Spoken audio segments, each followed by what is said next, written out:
Scott Maddasion and Mayor Clinton for the second Thursday of the month. Before we jump into the data center, because I know everybody wants to hear what you have to say about that, and you're going to fill us in and you'll do a great job with it. But right here in front of us on 13th Avenue and North 3rd Street, we got some delays. Yeah. Obviously weather's been affecting it a little bit. Before we got the rain here the last few days, they had, gravel compacted, and I thought they were going to get a lot farther as far as pouring, but they've got some of it done out front here, and they're working on it. So yeah, weather's delayed that project, and then obviously a couple others. Manufacturing Drive and Bluff is obviously still going on. That's delayed a little bit. That North 3rd Street.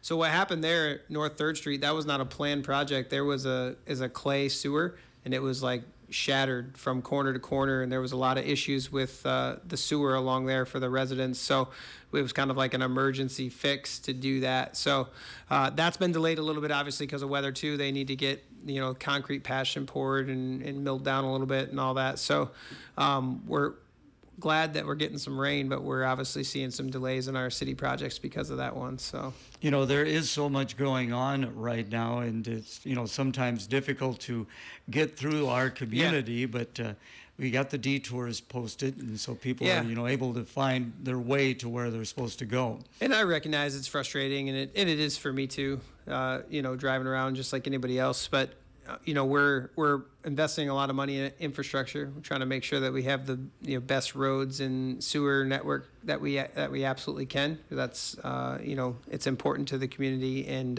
it's just little lumps along the road, little pain as we're driving around to make sure we get that done. And hopefully, as we catch up on a lot of things that maybe were neglected from years past, we have a better maintenance schedule going forward. We have a good maintenance schedule now, but as things get their PCI, the pavement condition index, up, obviously we can get them on a schedule and do things in a little bit different fashion. We did slow down this year. Last year we had a lot more roads on the schedule than what we will have this year. You're seeing right now too, like, Fifth Avenue South, that was a water thing that had to be taken care of. That's not a road project. So there's different things like that that'll pop up that'll cause delays and maybe some closures here and there. But obviously the water company has got to get their stuff done too and make sure they're providing for the citizens. So yeah, just a lot of stuff going on. And, we have a short time to do it because, winter is long here. That construction season slows down. So how's 2nd Avenue South looking? I think they got the second layer of the blacktop on there. I was talking in the department head meeting yesterday. They were saying that they felt like it was done. So hopefully that will be opening soon. I mean, that's going to be a big one for everyone. Obviously, that's a main thoroughfare getting through from different parts of town. So it'll be nice to get that one open. That was a lot longer than expected as well. So what gets me is it's amazing that you've got like the project going on along Manufacturing Drive, 2nd Avenue South, and of course what we got going on here on 13th Avenue North. It just seems like there's so much going on. Yeah. I mean, I think the council over really since as long as I've been there, so the previous council and the current one have done a really nice job of prioritizing projects of that nature and trying to enhance quality of life, but then also maintain and make better those things that we have to do, like roads and things like that. So yeah, I think I commend them for their vision and their focus, and then also the staff as well. I mean, they do a really good job of prioritizing what's needed now, what can wait a little bit, and what we can do in the future. There's a great 10-year plan for most all the departments. So yeah. Again, visiting with Mayor Scott Maddasion. Well, let's get into the data center.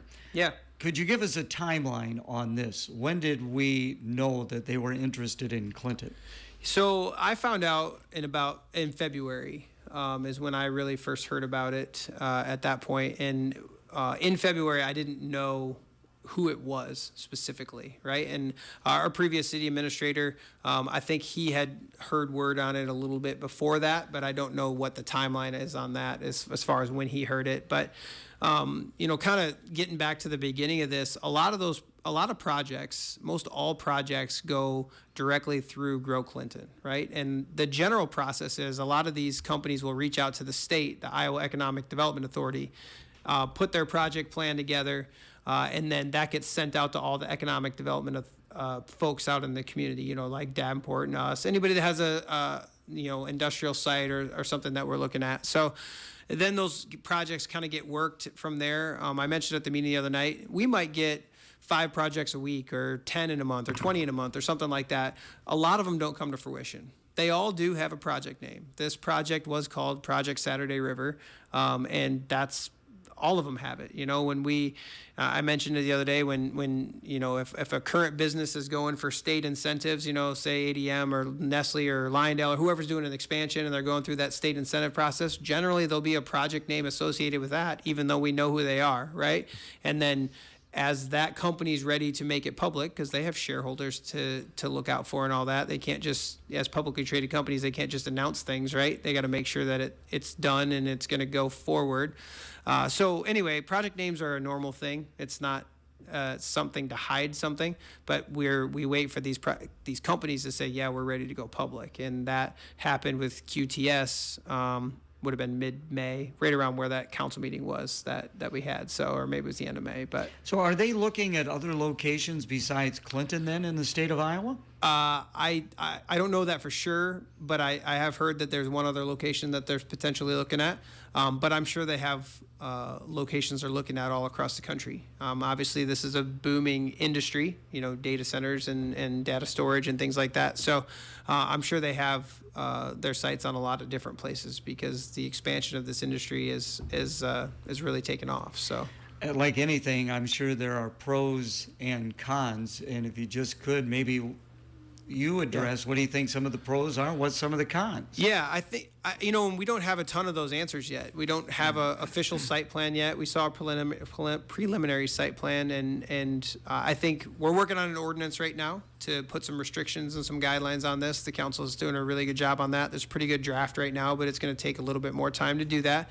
It's got to go through planning and zoning and all that stuff. But anyway, obviously, the one thing you see is the tax incentives obviously is a pro because they're highly valued properties and things like that. They're going to provide, I know they're not permanent jobs, but there'll be a lot of jobs that'll be provided in this construction phase. If you look at Cedar Rapids right now, there's thousands of people that are there on a temporary basis. Could be a year, could be 2 years, could be 5 years, right? So you have that short-term benefit. Obviously, your local businesses are going to benefit in that short term as well, and even though it's not a permanent thing. And then there will be permanent jobs that will land out there. It's not a lot, but similarly, we're working with Project Hobo, the renewable diesel plant out there, right? And they're only going to have 75 jobs, and it's a couple $1 billion project as well, right? So it's not uncommon for the job thing. So they might have 70 jobs and that's about it. So that's really the pros and I'm sure there's more pros, but we're still kind of working through the process to see what that is, right? Obviously, some of the cons, a lot of things that the people mentioned, we're going to make sure that water and electric utilities and things like that, they have the capacity. It's not going to affect our residents. Iowa American and Alliant were at the meeting the other night, and they stated that that's not the case, and they explained why. So we still want to do some due diligence on that, work with them. They're great partners in the city, so we want to make sure that we get the most accurate information so the council can make the best decision regarding that. Obviously, it's close to some properties that we need to make sure we pay attention to that too. And a lot of those folks out there have wells and septic and all that kind of stuff. So we need to make sure that, if a development like this is going to go through, that those people are considered and taken care of. We want to make sure that, if something happens, we have a course of action to correct it and fix it. Hopefully that doesn't happen. Noise and light and things like that. A couple council members went out there to Cedar Rapids and visited that site. Okay. So they kind of got some answers on that. Not on the light side. The light side, we can control kind of where light is and things like that. But the noise is a concern. So we're looking into that. I'm trying to get out there to that site. I wasn't able to get there this past week when they went there. So I'm hoping in the next week or two I'll be able to get out to that site and see that as well. And there's just a lot of research. And I think what's important to note is, we're really just doing our job. We have a potential development that wants to come to town. We're trying to research it. We're trying to determine if we can do this development responsibly, similar to all the other developments we've done. We've got great businesses in town here that we've went through this same process with. Mm-hmm. We've been able to get some responsible, great partners, good developments, and that's kind of what we're looking at here. It's not. There's no agreements that are signed. We don't have.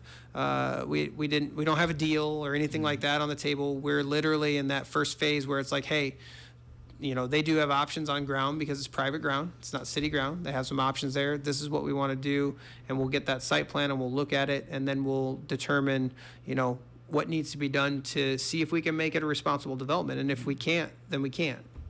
One final point, and then we'll get to the weather. Is that the reasoning for the moratorium? Yeah, moratoriums have been used in a lot of different places to kind of slow the development. It also could be a tool to just stop development completely, right? Just by the nature of what it does. And I gathered from the meeting the other night that the council wants to at least explore this option. Mm-hmm. They still want to go slow. They still want to move through the process. They're not rushing anything. They're still going to put an ordinance in place, but they just didn't feel.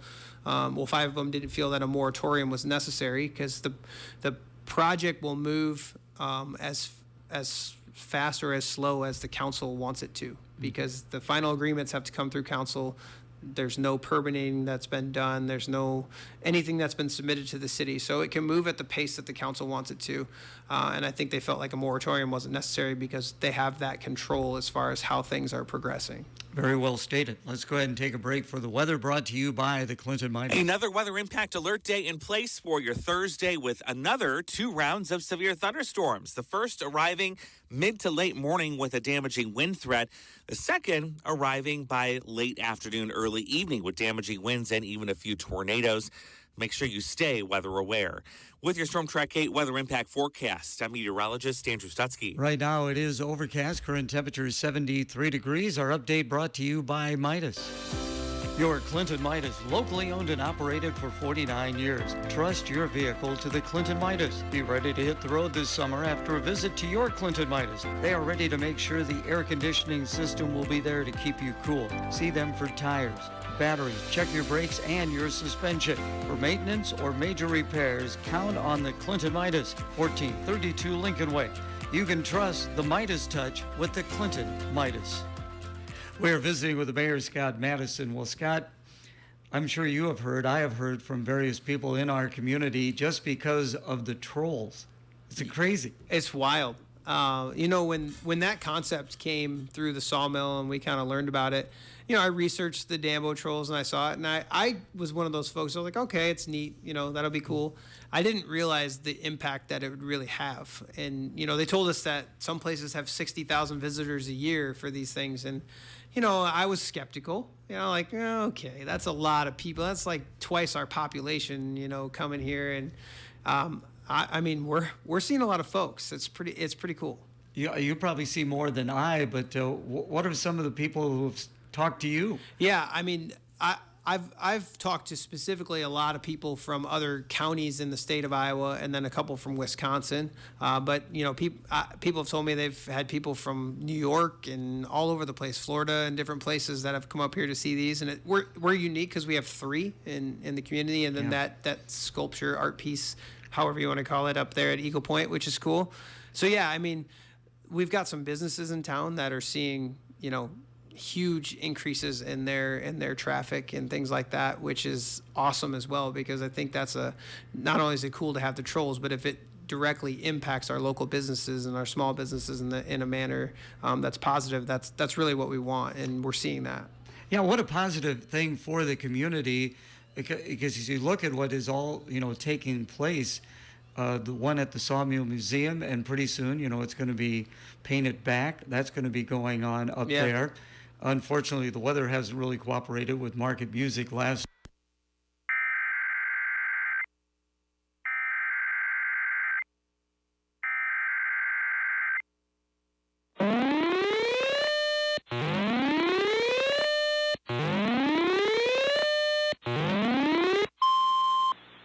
National Weather Service in the Quad Cities has issued a severe thunderstorm warning for Rock Island County, northwestern Mercer County, northwestern Louisa County, southeastern Jackson County, Cedar County, Scott County, eastern Johnson County, Muscatine County, Clinton County, until 10:30 a.m.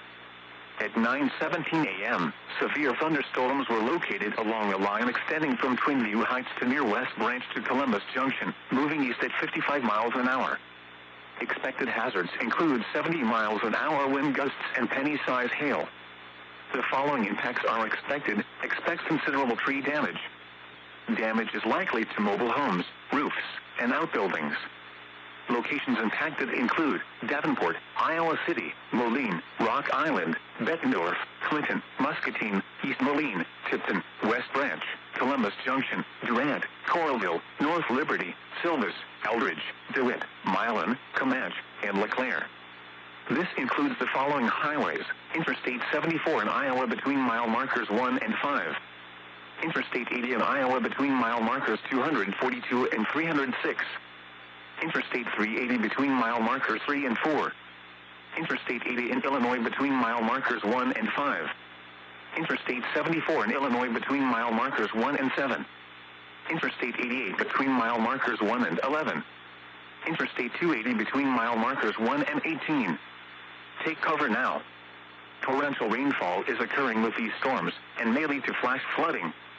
Do not drive your vehicle through flooded roadways. A tornado watch remains in effect until 3 p.m. for northwestern Illinois and southeastern and east central Iowa.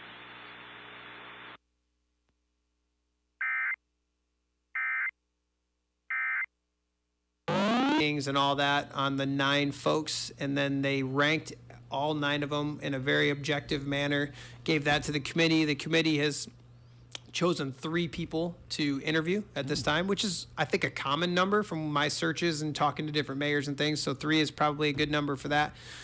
June 22nd and 23rd is going to be the interviews for that. We're going to have myself and the council. We'll have department heads. We're currently searching for some community folks and things like that to be involved in the interviews. Greg Oberon, our council member, is really kind of leading the charge on the search committee. And so we'll have those interviews there and then determine if one of those 3 is someone that the council wants to make an offer to and hire. And yeah, so we potentially could have someone sooner than later, but we'll see how the 22nd and 23rd work out. I would imagine you can't divulge who the 3 are, or can you? I don't know if I can. Yeah. Are they from the area? They're not. Okay. At some point, they do become public, but I haven't been part of the search group as far as when that becomes public. I don't know exactly how that works, but I do know there'll be a schedule that gets sent out. There'll be a public meet and greet for all 3 of the candidates at the Eagle Point Lodge, and that'll be on the evening of the 22nd. So people will have an opportunity to come up there and meet all 3 candidates and talk to them and things like that. So, so there'll be some different things going on. But yeah, the names will be public at some point. I don't know exactly what the legal process is there from the HR standpoint, but yeah. And the importance of having a city administrator. It's extremely important. I've been kind of acting in that capacity since March, and is a lot of work. I think for my sake, I have a full-time job. I'm doing the mayor thing and taking on those duties. It's a great thing that we have awesome department heads that handle a lot of stuff because there's a lot of things going on, right? Whether it's a personnel things, whether it's, coordinating with council to have things on the agenda, providing information to the council on topics that are coming up on the agenda, whatever it is, there's a lot of things going on. And that's just a small little snippet of what the administrator really does. I obviously worked with our previous administrator for several years, but I got a different perspective and a different outlook on what that job really entails now. So that's been eye-opening for me, which is really cool. It's kind of changed my perspective on how the things run, but most importantly, the financial part of the city. The administrator is really charged with working with the department heads to manage the budget and manage projects and do all that stuff, which is a huge undertaking.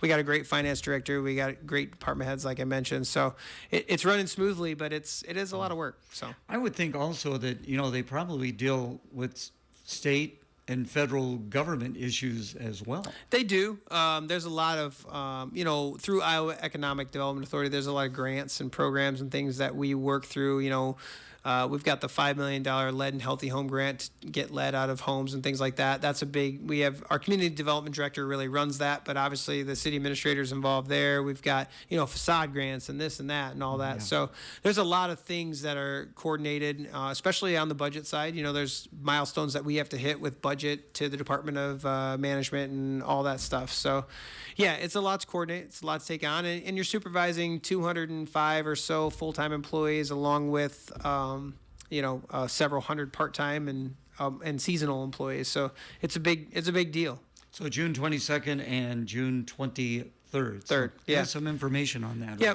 we have a council meeting the 23rd. I'm not sure if council will be able to deliberate enough to potentially have someone that day. I would expect not. I would expect that most likely it would But be you that. pointed out there will be a meet and greet. Yeah, that'll be the Monday night. So a schedule will be sent out here as we get a little bit closer, so folks can know that. I do know it's we've got the Eagle Point Lodge scheduled for that night for that. So And what a great thing to have. Yeah. Eagle Point Lodge. I mean, the new city administrator, if he's from outside the area, to take a look at the Mississippi River from that Yeah. vantage point. yeah, if you want someone to fall in love with the community, that's definitely a stop that you have to make, right? You got to take them up there. So again, if people would like to find out more information on what's going on, and there is a lot going on in the community, how can they best do that, Scott? Yeah, email me or your council members. All of our meetings are saved on YouTube, so you can go to City of Clinton on YouTube. You can go back and watch meetings, and that, and then obviously the website. A search function on iCompass will get you to resolutions and documents and anything you're looking for. So, but we're always willing to help. If you reach out to us, we'll get you where you need to go or get you the information you want. As always, appreciate your time. Thank you so much. Thank you.